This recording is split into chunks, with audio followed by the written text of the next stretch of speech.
Welcome to Lecture 8 of Rehabilitation Counseling Theory and Practice 2. We will conclude the counseling process by discussing Stage 5, which involves termination and follow-up. As a review of the counseling process, we have already discussed establishing the working relationship. We talked about Stage 2, which involves assessing or defining the presenting problem.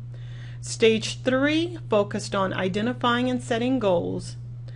Stage 4 was specific to choosing and initiating interventions. And Stage 5 will focus on planning and introducing termination and follow-up. Our objectives for this lecture are twofold. We want to delve into issues related to termination and follow-up, and we also want to explore ethical issues regarding the termination process. So when we consider termination, what exactly are we talking about?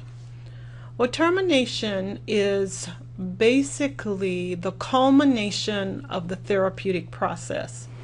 It's the time at which we get to the end of the therapeutic encounter. And it should not be considered as a session, but it's the final stage of the counseling process, with the exception of follow-up when it's required. And termination does not begin at the end, but in fact, as I mentioned to you some time ago, that for me, when working with clients, when I start seeing the client make positive changes, positive strides in their counseling process, they're exploring issues from vantage points they could not or did not consider before. They have an awareness, a sense of enlightenment. They have more strategies and tools at their disposal. They're willing to use them. They're feeling more confident. It's usually at that particular time that I start talking about termination and communicating to the client that it's obvious that they are growing and progressing, because they're making some of the strides that we discussed earlier. They're achieving some of the objectives or goals that we established early on.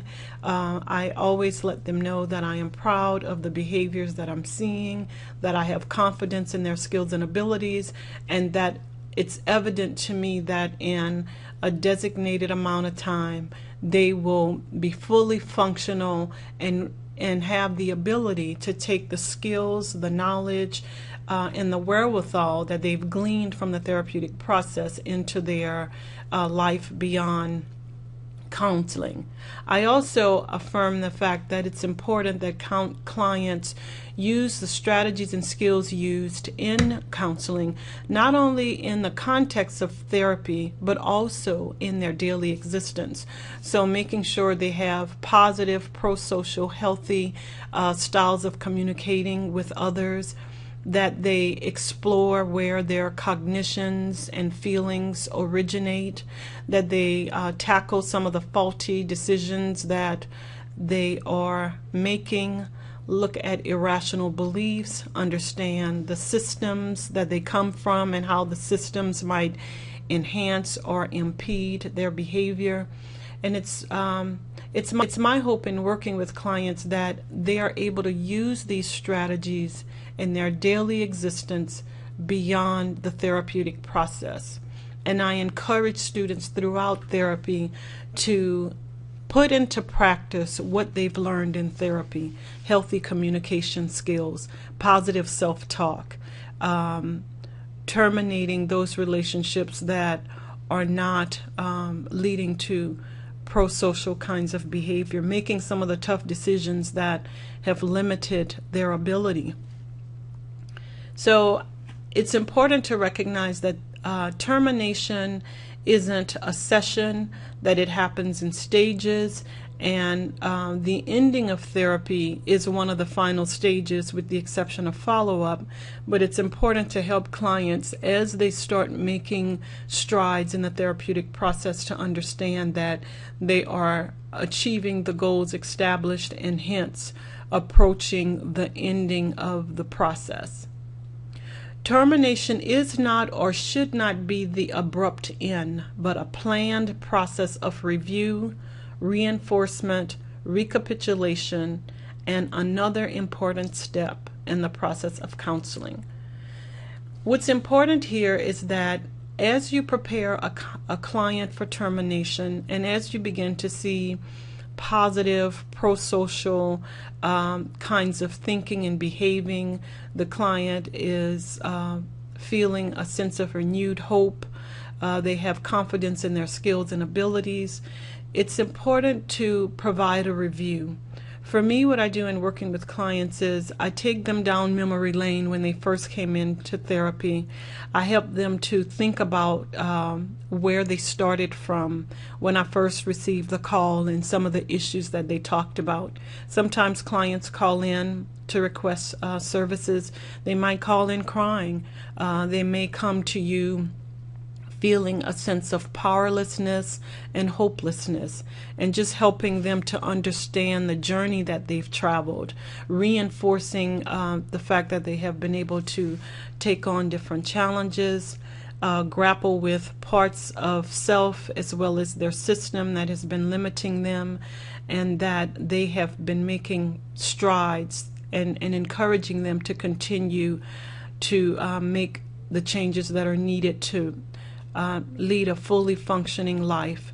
I always affirm my clients by letting them know that I believe in them, and that I believe in their inner strength and ability to overcome difficult situations.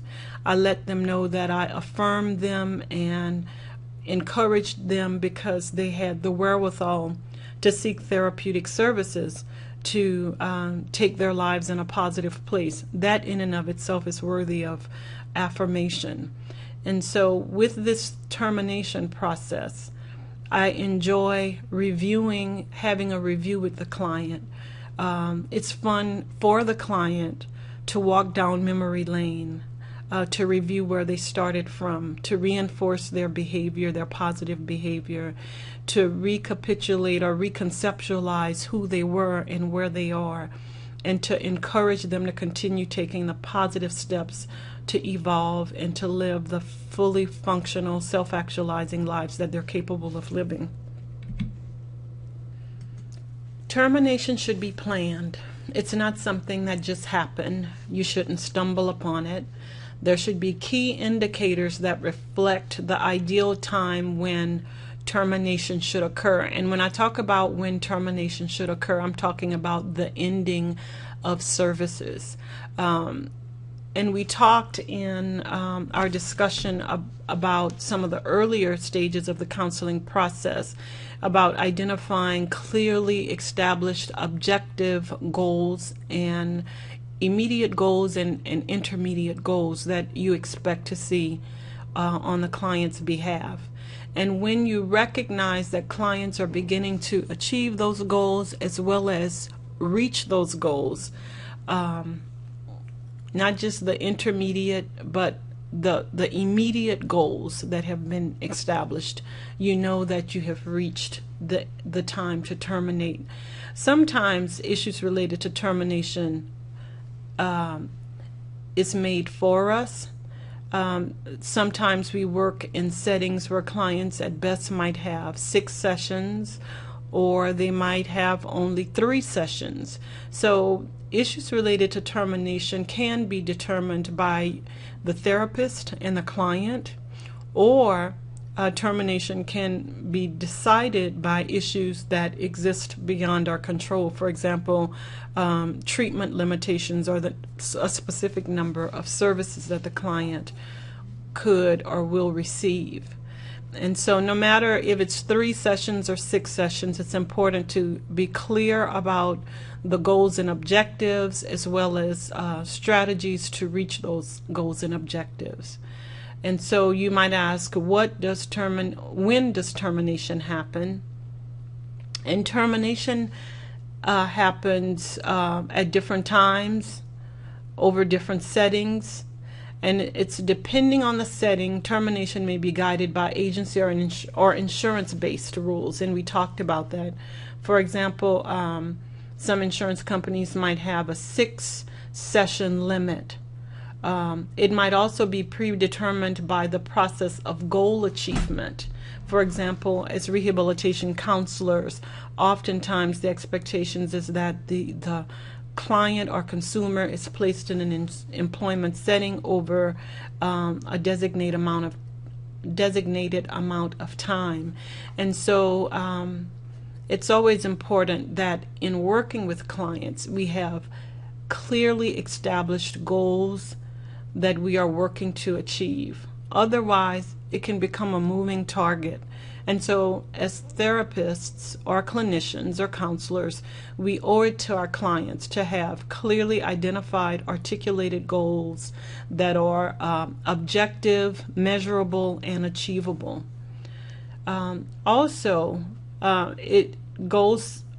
The termination process might be predetermined by behavioral contracts. Like, for example, after a person has been sober for 6 months and able to have a pro-social life in employment and social relationships, you may decide that services should be terminated.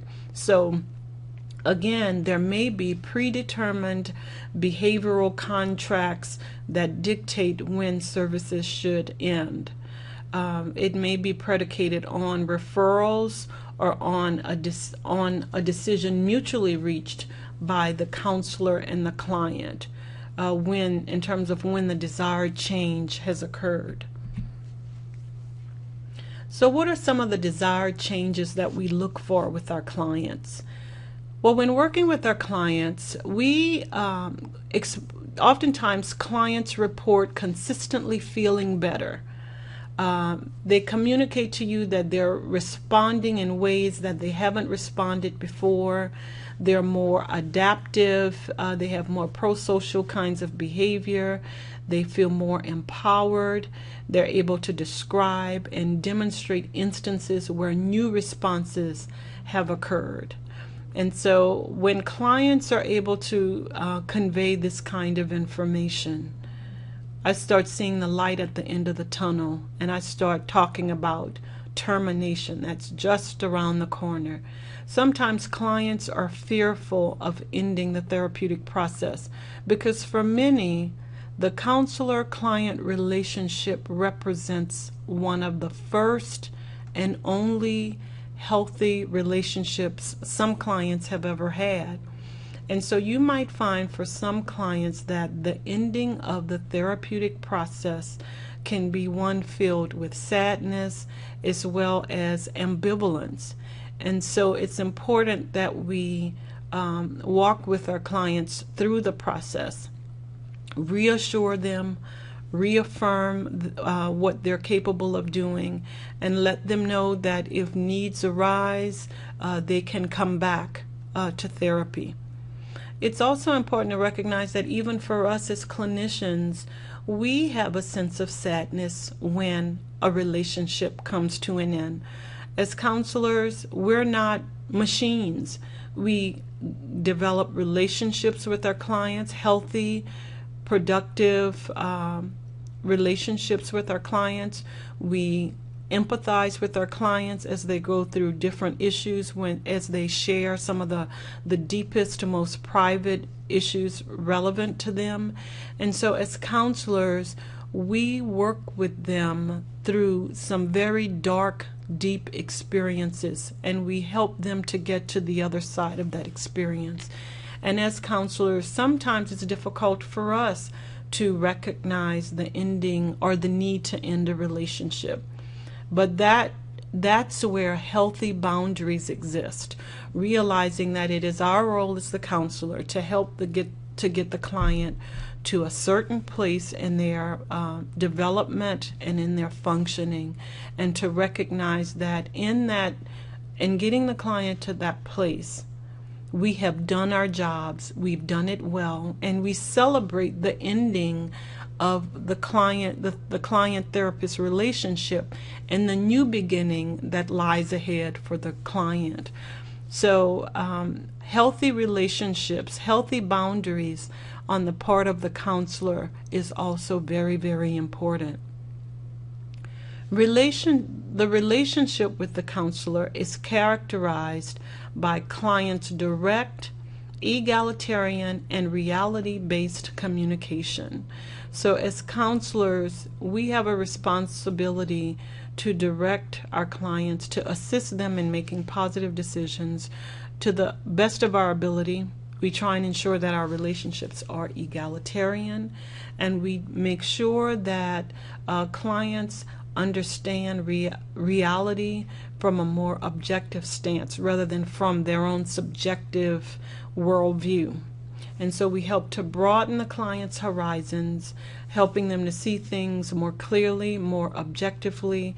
We strive to ensure that the relationship, if not begins, but evolves into an egalitarian kind of relationship. And we want to ensure that the relationship that we have with the client is more goal-directed by the client. And it's through making sure that the client has this certain level of directedness, being a partnership in the process, being able to understand reality from a clear frame of reference, that everything that they're learning in the therapeutic process can transcend into real life circumstances. That's the ultimate goal of everything that we do with our clients.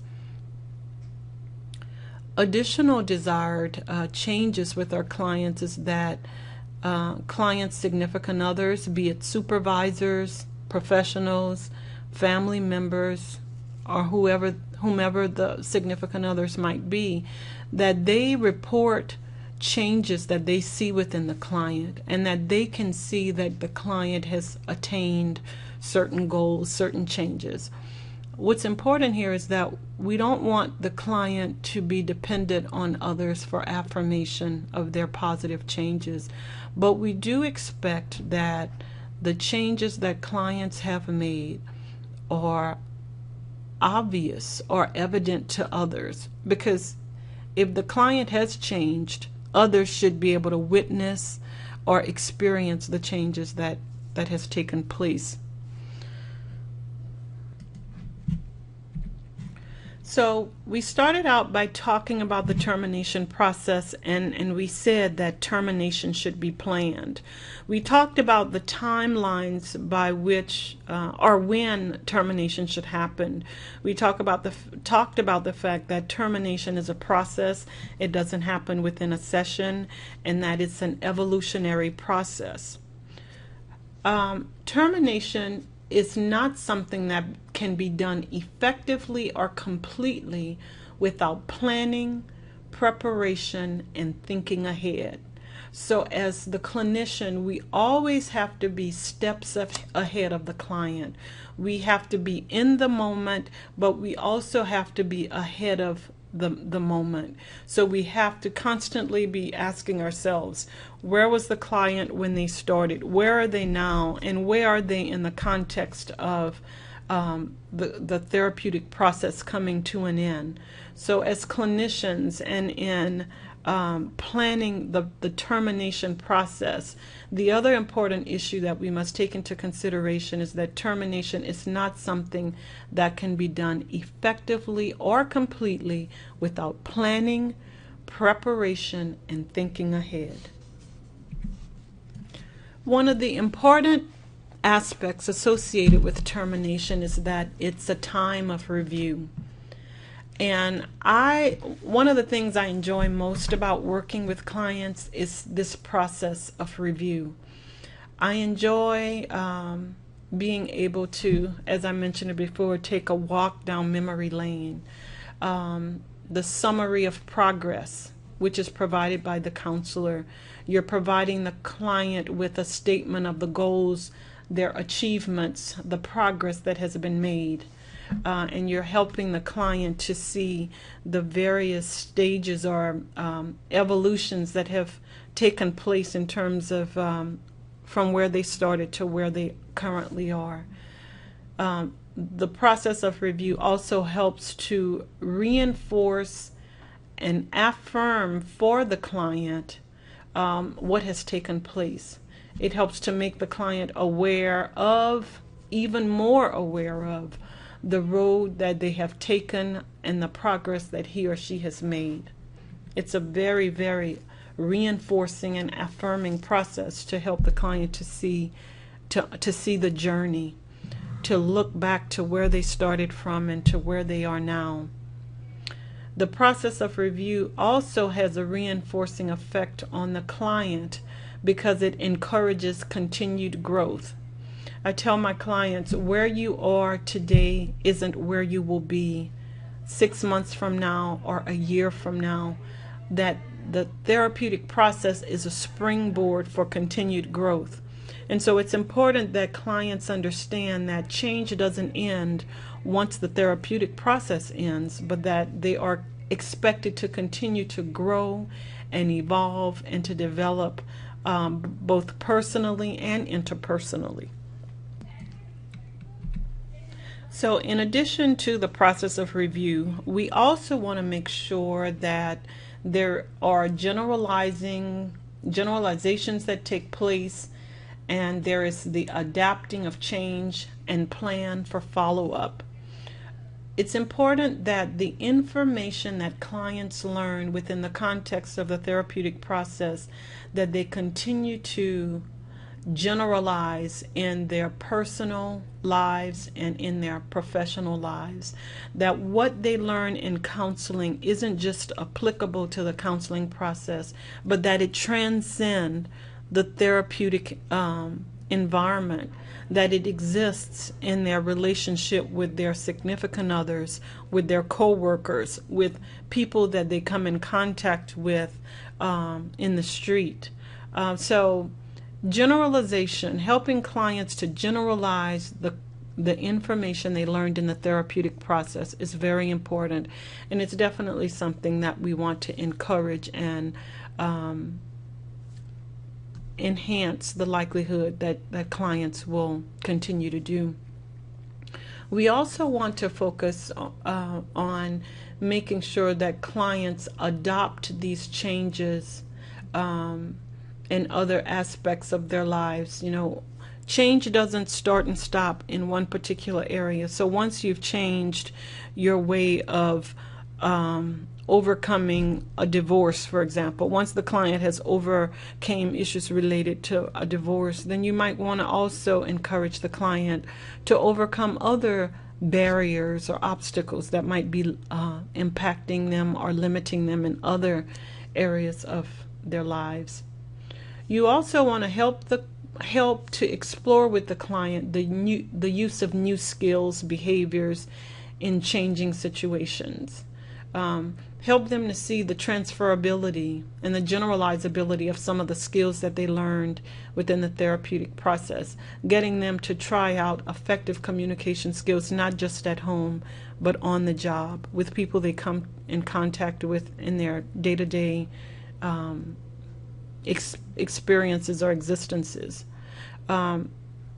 Also, we want to make sure that clients understand that these behaviors can be preventive, and that it could keep the client from experiencing certain limitations or barriers later on. It allows the client to plan ahead. It provides them with a chance to identify potential barriers that might exist that they may have not seen previously. Because sometimes, as we know, when behaviors occur, when issues occur, it doesn't happen without forewarning. So giving clients the wherewithal to understand how they can be preventive, how they can limit the likelihood that things could spiral out of control. So assisting clients in understanding ways in which they can be preventive is always, always very important, and a goal that we work toward in the termination process. And additionally, it's important to explore issues related to follow-up.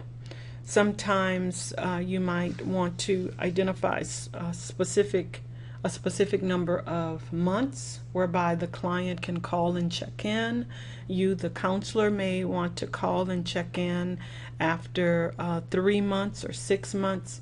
But it's important that together the client and counselor arrive at the most appropriate follow-up plan. And that serves as a safety net to the client. And it also allows the counselor to be in touch with the client so that if there are issues, the problems can be circumvented rather than spiraling out of control.